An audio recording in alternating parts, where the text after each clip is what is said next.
Morning students. Previous video में हमने discuss किया था कि कार्डियक साइकिल की टाइमिंग क्या होती है, दैट इज़ 0.8 सेकेंड। उसके बाद ECG क्या है, electrocardiogram. What is the difference between electrocardiogram and electrocardiograph.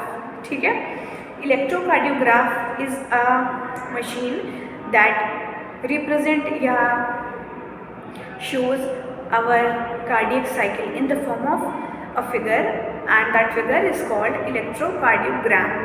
ठीक है, उसके बाद पढ़ा था हमने ब्लड प्रेशर क्या होता है।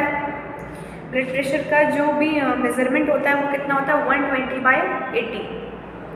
120 क्या होता है, सिस्टोल, और 80 क्या होता है, डायस्टोल।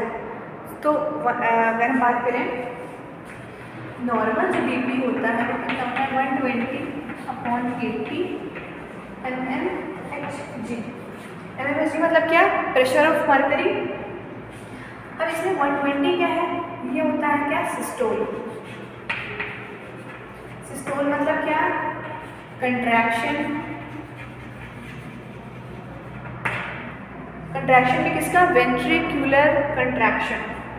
उसके बाद ये 80 क्या है, 80 होता है क्या, डायस्टोल। डायस्टोल मतलब क्या, रिलैक्सेशन।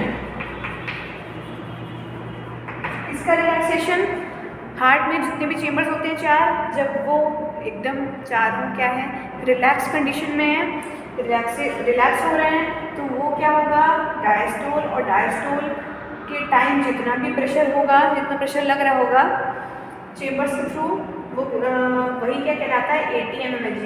तो 120/80। कई बार क्या होता है, जब हाइपरटेंशन होता है, हाई बीपी होता है या लो बीपी होता है, तो डायस्टोलिक प्रेशर और सिस्टोलिक प्रेशर में कम या ज़्यादा होने लगता है। जैसे 120 है तो 140 हो गया, 80 है तो 60 हो गया। तो ये लो बीपी और हाई बीपी का अलग अलग केस होगा। ठीक है, तो हम इसे क्या बोल देंगे, सिस्टोलिक प्रेशर। जो 120 वाला होता है सिस्टोलिक प्रेशर, और 80 क्या हो जाएगा, डायस्टोलिक प्रेशर। ठीक है, 120/80। उसके बाद कुछ ऐसे डिसऑर्डर्स हैं जो कि बीपी या ब्लड प्रेशर से रिलेटेड है, जैसे कि हाइपरटेंशन हो गया, हाई बीपी, लो बीपी। ठीक है, उसके बाद आज जो हमें मेन टॉपिक पढ़ना है वो क्या है, एट्रियल सिस्टम। ब्लड वेसल्स तो समझते ही होंगे सब लोग कि ब्लड वेसल्स क्या होता है। ब्लड वेसल्स मेन कितने टाइप की होती हैं, is of 2 types, artery and veins. जैसे कि हमें पता है the smallest unit of life is called cell. ठीक है, cell, then group of cells are called tissue, group of tissues are called organ, the group of organ are called organ system. तो जैसे organ system की सबसे छोटी unit क्या है, cell, वैसे ही आर्टरीज या वेन्स या ब्लड वेसल्स की सबसे स्मॉलेस्ट यूनिट क्या हो जाएगी, कैपिलरीज। ठीक है, the smallest unit of blood vessels are called capillaries. तो बहुत सारी कैपिलरीज जब मिक्स हो जाती हैं, मिल जाती हैं, तो काफ़ी बड़ी बड़ी ब्लड वेसल्स बन जाती हैं, और फंक्शन के डिफरेंट फंक्शन के अकॉर्डिंग वो आर्टरी कहलाती है और दूसरी क्या बन जाती है, वेन्स कहलाती है। सबसे पहले एट्रियल सिस्टम की बात करते हैं। एट्रियल सिस्टम,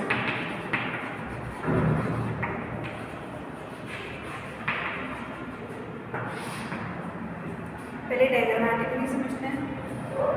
ये क्या है, कि ब्लड वेसल है, कौन सी, अभी आर्टरी की बात कर रहे हैं। आर्टरी जब सिर्फ एक बार ब्रांच, मतलब थोड़ा सा ब्रांच होगा, तो ये क्या कहलाते हैं, आर्टरियोल्स। ठीक, जब आर्टरियोल्स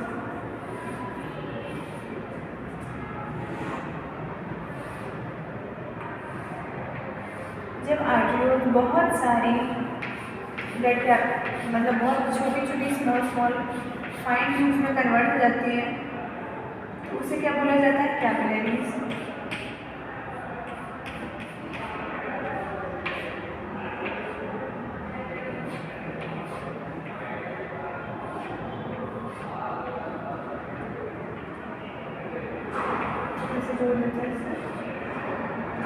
बहुत सारी ब्रांचें हुई है, ठीक है, जिससे होंगी जिससे हुई होंगी, मतलब कह सकते हैं कि काफ़ी सारी ब्रांचिंग हो जाती है, ठीक है। तो ये क्या हो गया? आर्टरी। जब आर्टरी और थोड़ा सा डिवाइड हुई तो क्या बन गया? आर्टरियोल्स। आर्टरियोल्स और फाइन डिवाइड हुई, बिल्कुल स्मॉलेस्ट यूनिट पे आ गया, तो इसे अपन क्या कहेंगे? क्या? कैपिलरीज, ठीक है। उसके बाद कैपिलरीज थोड़ा सा कम डिवाइड हुई, अब इसे क्या कहेंगे? जब कम डिवाइड हो रहा है तो क्या बोलेंगे? आर्टरियोल्स। उसके बाद फिर वो थिक हो गई तो क्या बोलेंगे? आर्टरी, ठीक है। तो ये कन्वर्जन और डिवीजन चलता रहता है।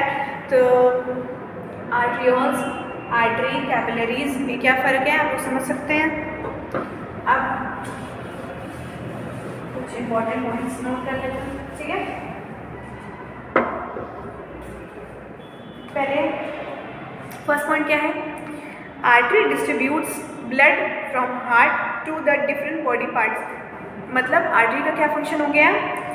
हार्ट में जो भी ब्लड है वो कहाँ पर ले जाता है? डिफरेंट बॉडी पार्ट्स में, ठीक है। तो अगर पहला फंक्शन देखें, फर्स्ट पॉइंट क्या हो जाएगा? It distributes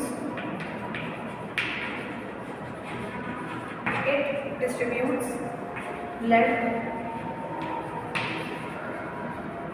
from heart to different, अब पूरा different body parts,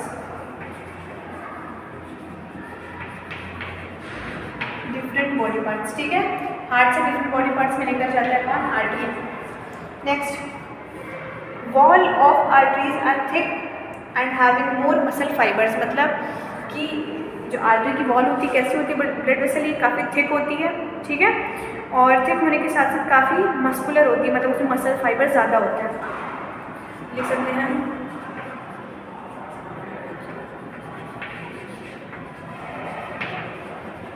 the wall of artery is thick and muscular. Muscular मतलब काफ़ी मसल फाइबर इसमें प्रेजेंट होते हैं, मस्कुलर। थर्ड पॉइंट क्या है? It have no walls. Arteries has no wall, मतलब जैसे हमारे ब्लड वेसल्स हैं, ये क्या है? हार्ट, और ये क्या है? ऑर्गन या सेल्स, ठीक है। ब्लड क्या आर्टरी क्या करती है? हार्ट से ऑर्गन की तरफ लेके जाती है। यहाँ पे क्या लगे रहते हैं? वॉल। किसी ब्लड वेसल में वॉल लगे होते हैं। वॉल मतलब क्या होता है? एक तरह से नल या टैप का काम करता है, या कह सकते हैं बैरियर का काम करता है। तो वॉल का जो फंक्शन होता है ये होता है कि मतलब अगर ऑर्गन तक मान लीजिए ब्लड पहुँच गया तो अब कहीं बैक फ्लो ना हो जाए, इसलिए क्या होता है? ये जो दरवाज़ा जैसा होता है वॉल, ये बंद हो जाता है, तो सिर्फ एक ही डायरेक्शन में मूव हो, ब्लड जो है एक ही डायरेक्शन में मूव हो, कहीं पे back flow of the blood ना हो जाए। इस वजह से वॉल्व किसी ब्लड वेसल में प्रेजेंट होते हैं। लेकिन अगर आर्टरी में बात किया जाए तो कोई भी इसमें वॉल्व नहीं होता है, ठीक है। तो एक पॉइंट क्या हो गया? It has no valve for the prevention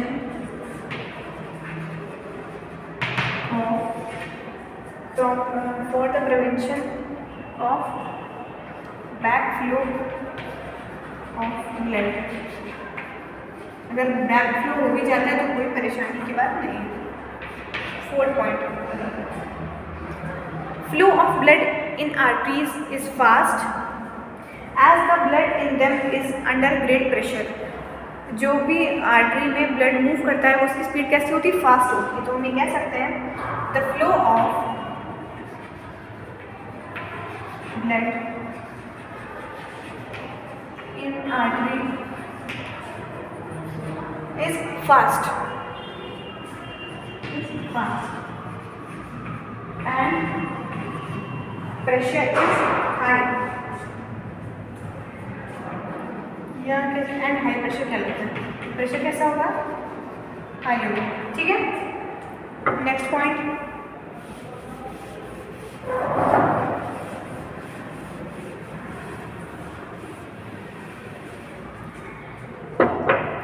point 5, except the pulmonary artery all the arteries carry deoxygenated blood।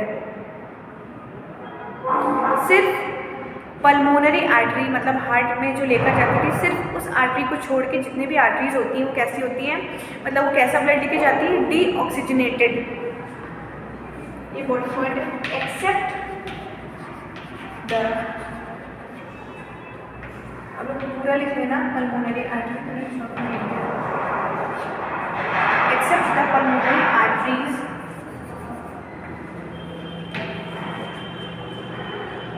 all the arteries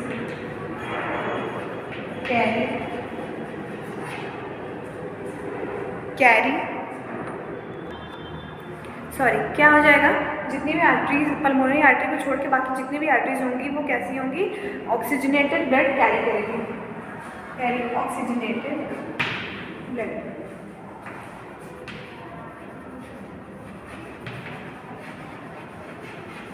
ठीक है, ऑक्सीजनेटेड ब्लड। अब जैसे हमने पढ़ा है कि smallest unit of blood vessels क्या होती हैं, कैपिलरीज होती हैं, ठीक है।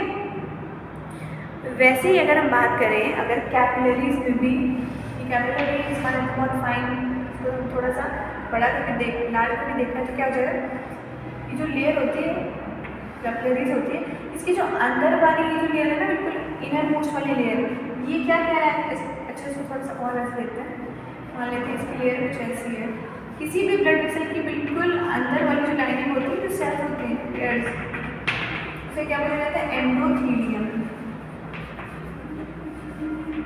एंडोथीलियम में ही क्या होता है, डिफ्यूजन होता है गैस का, न्यूट्रिएंट्स का, अब्जॉर्प्शन जो भी होता है किसमें होता है, एंडोथीलियम। तो एंडोथीलियम क्या हो जाएगा, the inner most layer of artery and veins, ठीक है, याद रख लेना, the inner most layer of artery and veins, bracket में क्या हो जाएगा, ब्लड वेसल्स। फिर एक पॉइंट है, blood vessels form a tubular network through the body that allows blood to flow from the heart to all the living cells of body and then back to the heart. Transportation का मतलब ये होता है एक जगह से दूसरी जगह जाना, और अगर दूसरी जगह से पहली जगह आना हो तो भी ये पूरी साइकिल चल सकती है। तो ब्लड का फंक्शन ही क्या है, ट्रांसपोर्टेशन। और ब्लड को भी कौन मूव कराता है, जो हार्ट होता है, जो पंप करता है, वेंट्रिकल्स जो प्रेशर इंक्रीज प्रेशर बनाता है, कौन बनाता है, pacemaker, SAN, cyano atrial node हम पढ़ चुके हैं, ठीक है। तो ये था एट्रियल सिस्टम। नेक्स्ट टॉपिक पे हमें बात करनी है वेनल सिस्टम की, वेन्स क्या करता है। जैसे आर्टरीज हम समझ गए, हार्ट से लेके सारे ऑर्गन्स में, सारे लिविंग सेल्स में ये ब्लड को पहुंचाता है। वेन्स में क्या हो जाएगा, वेन्स में बिल्कुल अपोजिट है इसका, सारे जो भी ऑर्गन्स से सारा ब्लड कहाँ पे पहुंचेगा, हार्ट की तरफ। अगर हम एक डायग्राम से देखें, अगर हमें वेन्स और आर्टरीज दोनों शो करनी तो कैसे करेंगे,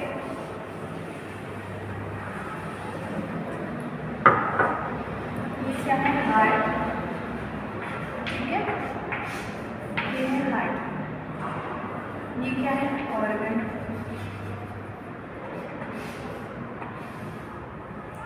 वेन्स क्या करता है, सॉरी आर्टरी क्या करती है, हार्ट से लेके ऑर्गन में लेकर आती है ब्लड को, ठीक है। ऑर्गन से हार्ट में कौन लेकर जाता है, कौन सी ब्लड वेसल्स, वेन्स। तो हमने आर्टेरियल सिस्टम तो पूरा कंप्लीट कर लिया, जो भी इसके इंपॉर्टेंट पॉइंट्स थे।